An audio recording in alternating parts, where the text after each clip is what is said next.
Le chômage tel qu'il est connu et vécu dans nos régions est une situation très critique, surtout chez les jeunes qui, une fois sortis de l'école, ne peuvent trouver d'emploi sur le marché du travail. Ce n'est pas facile de vivre sans travailler. L'homme a été créé, il est fait pour travailler. Pour plusieurs, c'est très dévalorisant.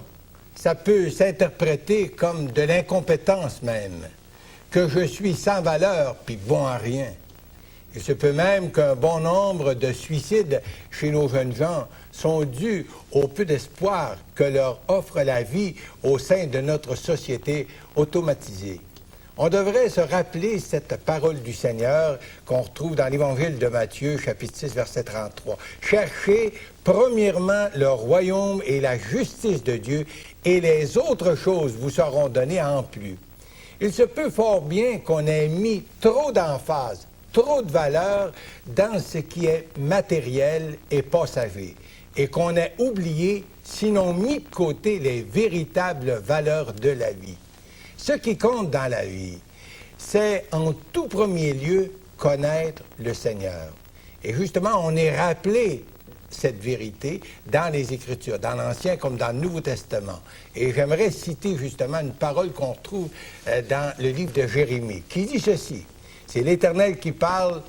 « Que le sage ne se glorifie pas de sa sagesse, que le fort ne se glorifie pas de sa force, que le riche ne se glorifie pas de sa richesse, mais que celui qui veut se glorifier d'avoir de l'intelligence et de me connaître, de savoir que je suis l'Éternel qui exerce la bonté, le droit et la justice sur la terre. C'est à cela que je prends plaisir, dit l'Éternel. » Avouons-le, le problème avec trop de gens de nos jours, c'est de mettre l'importance sur les bonnes jobs, les bonnes positions, le gros salaire, le grand luxe, sans se préoccuper du voisin.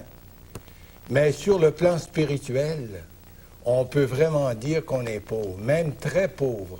On a mis Dieu de côté, et encore plus, on l'a rejeté pour plusieurs personnes.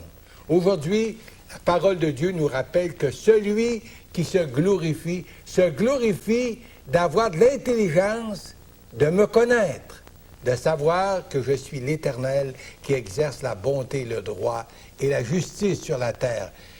Car c'est à cela que je prends plaisir, dit l'Éternel. Il ne faut pas se surprendre si le fossé entre les classes de ceux qui sont en moyen, les riches, et les pauvres de l'autre côté, se fait de plus en plus profond. D'une part, un foyer avec 2 salaires, de l'autre, une famille sans salaire. On a mis de côté, tu aimeras le Seigneur ton Dieu de toute ton âme, de tout ton cœur, de toute ta pensée et ton prochain comme toi-même. Et pour plusieurs, on se sert de la religion pour décorer notre façade. Ne croyez-vous pas qu'il faudrait revenir au principe de base, connaître le Seigneur?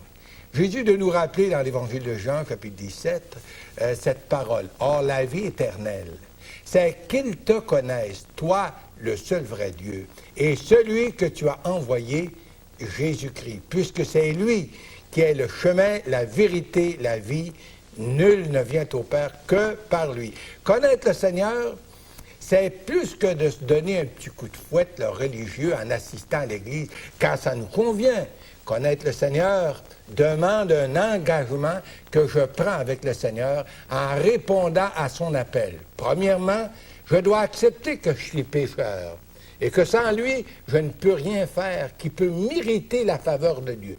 Deuxièmement, je dois accepter son sacrifice comme seul moyen de salut. Troisièmement, je dois être prête à recevoir son pardon et sa vie comme un don, en dépit de ce que je mérite. Quatrièmement, je dois me donner à lui dans un esprit d'obéissance sans réserve, puisque lui s'est donné pour moi tout entier. C'est de cette façon qu'on apprend vraiment à connaître Jésus comme Sauveur et comme le Seigneur de notre vie. Où en êtes-vous, cher ami?